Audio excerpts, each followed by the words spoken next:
మటుకు స్వప్నము ఏదైతే ఉన్నదో అది మిథ్యాభాసము, అది మిథ్యయే కానీ స్వప్నము సత్యము కాదు అని స్వప్నం కోసం ముందు వైతథ్య ప్రకరణంలో స్వప్నాన్ని దృష్టిలో పెట్టుకుని జాగ్రత్తని తొలగించడానికి సర్వలోకులు ఏ స్వప్నాన్ని అదంతా కళ అని చెబుతున్నారో దానినే దృష్టిలో పెట్టుకొని ముందు ఆ కళ అనే దానిని తీసుకొని చూపిస్తున్నారు. ఏమని? స్వప్నంలో కనిపించిన బాహ్య పదార్థాలు ఏవైతే ఉన్నాయో ఆ బాహ్య పదార్థాలు అంటే లేక ఆధ్యాత్మిక భావాలు అంటే ఇక్కడ శరీరము, ఇంద్రియాలు, మనస్సు, బుద్ధి, సుఖ దుఃఖాదులు ఇవన్నీ ఏవైతే ఉన్నాయో ఈ ఆధ్యాత్మిక భావాలు వీటితో కనిపించిన సకల ఆ ప్రపంచమంతా కూడా మిథ్యయే, ఒట్టి తోపికయే అని చూపించింది కదా. ఇది ఈ రకంగా ప్రమాణ కుశలులు ఎవరైతే ఉన్నారో వాళ్ళు ఈ రకంగా దీని గురించి చెబుతారు. పండితులు ఈ రకంగా ఉన్నవారు చెప్తారు. అది భాష్యంలో అంతఃస్థానాత్ అంతఃశరీరస్య మధ్యే స్థానం ఏషాం తత్రాహి భావ ఉపలభ్యంతే అని కూడా చెప్పారు శంకరాచార్యులు వారు. అంటే ఏమిటి? శరీరము లోపల కళ ఉన్నట్లు, శరీరము లోపల కళ ఉన్నట్లు ఏదైతే లోకంలో దృష్టి ఉందో ఆ దృష్టితో మధ్య అని అంటాము. శరీరం లోపల అంటే ఎక్కడ జరుగుతుంది? మధ్యలో జరుగుతుంది అని లోక దృష్టితో చెబుతున్నాము. అందువలన ఆ కళలో ఒక పర్వతము, లేకపోతే ఏనుగులు, గుర్రాలు ఇత్యాదులు కనిపిస్తే అవన్నీ కూడా పర్వతం కానీ ఏనుగులు కానీ అక్కడ ఉండడం, ఆ శరీరంలో ఉండడం చోటు ఉందా, అక్కడ ఉండడానికి సాధ్యమవుతుందా అనే దృష్టి చేత అది మిథ్య అని చెప్పాము. ఆ రకంగా అలా అనుకున్నప్పటికీ అక్కడ ఏనుగులు వచ్చినట్లుగా అలాగే కొండలకి చోటు ఉన్నట్లుగా అందరికీ కనిపిస్తుంది కదా. కనిపించినప్పటికీ అది మిథ్యే ఉన్నది. అంత ఇరుకు ప్రదేశంలో, సంకుచితమైన ప్రదేశంలో అంత పెద్ద పెద్ద కొండలు, గుట్టలు, ఆ రకమైన ఏనుగులు, గుర్రాలు అనేవి ఉండడం అనేది సరి అనేది కాదు అని చెబుతూ అలాంటి సంకుచితమైన ప్రదేశం కూడా ఈ శరీరంలో ఎంత ఉందో, ఈ శరీరము ఎంత ఉందో ఆ వస్తువులు, ఆ ఏనుగు, పర్వతాలు, ఆ సమకాలలో ఆ శరీరంలో అంతే ఉన్నది అంటే అది సంబంధం లేదు, అది కుదరదు. ఎందుకంటే ఎక్కడైనా కొండలు, ఏనుగులు అంటే అవి చాలా పెద్దవి. సంకుచితమైన ప్రదేశం ఏదైతే ఉన్నదో అది చాలా సూక్ష్మమైనది.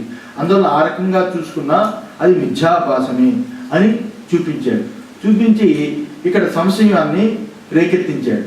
నను అపవరకాది అంతరుపలభ్యమానై ఘటాదిభై అనైకాంతిక హేతు ఇది ఆశంక. ఏ రకంగా అంటే మీరు చెప్పింది సరియైంది కాదు. గూఢంగా ఉన్న చీకటి గది అనుకోండి. గూఢంగా ఉన్న చీకటి గదిలో ఒక కుండ, ఒక బాణ, ఒక పిడత, లేకపోతే ఒక కుర్చీ, ఒక బల్ల ఇత్యాదులు ఏవైతే ఉన్నాయో అవి లోపల దాగి ఉంటాయి కదా. చీకటి చేత కనిపించకపోవచ్చు కానీ లోపల దాగి ఉంటాయి కదా. అలాగే కుండలో బదిరికలు, కుండలో ఆ రేగుపళ్ళు మనకి బయటికి కనిపించకపోయినా కుండ లోపల రేగుపళ్ళు ఉన్నట్లుగా ఉంటాయి కదా. మరి వాటికి అసత్యత రాదు కదా. అంటే అది అసత్యత రాదు కదా. అంటే ఇక్కడ అంటే వాటికి ఏమిటి? సత్యతకి ఏమీ లోపము లేదు కదా అని అర్థం. ఆ ఉన్నాయి అనడానికి ఏమీ లోపము లేదు కదా. ఆ రకంగా ఎలా చెప్తారు? మీ స్వప్న భావ వైతథ్య యుక్తి, స్వప్నభావము మిథ్య అని ఆ యుక్తితో ఏ రకంగా చెప్తారు? అందులో మీ యుక్తి నిలకడలేనిది,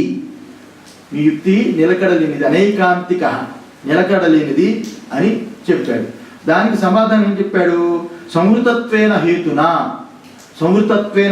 అని చెప్పి అది లోపల సంకుచితమైన ఇరుకు ప్రదేశమైన, సంకుచిత ప్రదేశమైన ఆ కారణం చేత మేము అది మిథ్య అని చెప్పాము. ఎంత సంకుచితం అంటే శరీరం లోపల ఉన్న సూక్ష్మ నాడులు ఏవైతే ఉన్నాయో హిత అనే నాడులు, అది సహస్రము, అది నిలువుగా కోసినప్పుడు నిలువుగా సహస్రము 1000 ముక్కలు చేసినప్పుడు ఎంత సూక్ష్మమో అంత సూక్ష్మముగా ఉంటుంది, సుసూక్ష్మమైనవి. అలాంటి నాడుల యందు ఈ పర్వతాలు గజాదులు వీటి యొక్క ఉనికి ఏదైతే ఉందో ఆ ఉనికి ఉండగలదా? అది అసంభవం. అందువల్ల మానవ శరీరమందు ఈ పర్వతాలు ఉండవు కదా, ఈ గజాదులు ఉండవు కదా. అందువలన స్వప్నగతమైనవి ఏవైతే గోచరిస్తున్నాయో అవి అసత్యాలు అని నిన్నటి వరకు చెప్పాడు. చెప్పి ఇప్పుడు స్వప్న దృశ్యానాం భావానాం అంతఃసంవృత స్థానం ఇది ఏతత్ అసిద్ధం. ఈ నెక్స్ట్ 2వ శ్లోకానికి ఇది అవతారిక.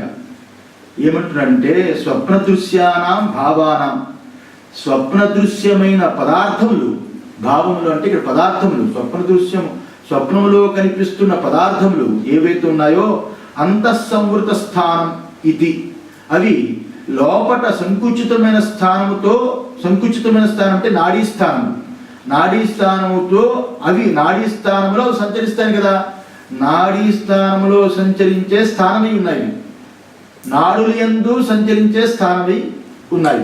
ఏవి? ఈ లోపట ఏవైతే మనకి సంకుచితమైన ప్రదేశంలో కనిపిస్తున్నాయో అవన్నీ. ఆ రకంగా అసిద్ధం అని కదా మీరు చెప్పారు. అయితే యస్మాత్ ప్రాచ్యేషు సుప్త ఉదక్షు స్వప్నాన్ పశ్యన్ ఇవ దృశ్యత ఇత్యేతత్ ఆశంక్య ఆహా.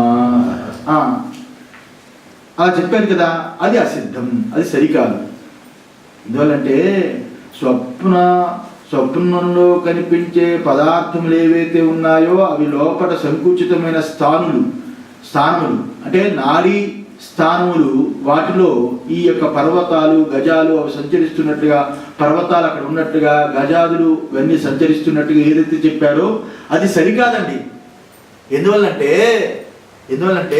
యస్మాత్ ప్రాచ్యేషు సుప్త, యస్మాత్ ప్రాచ్యేషు సుప్త ఉదుక్షు స్వప్నాన్ పశ్యన్. ఎందువల్లంటే తూర్పు దేశంలో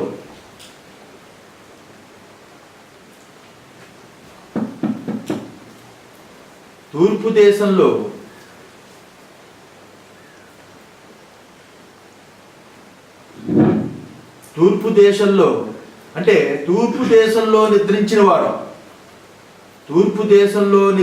వాడు అర్థమా?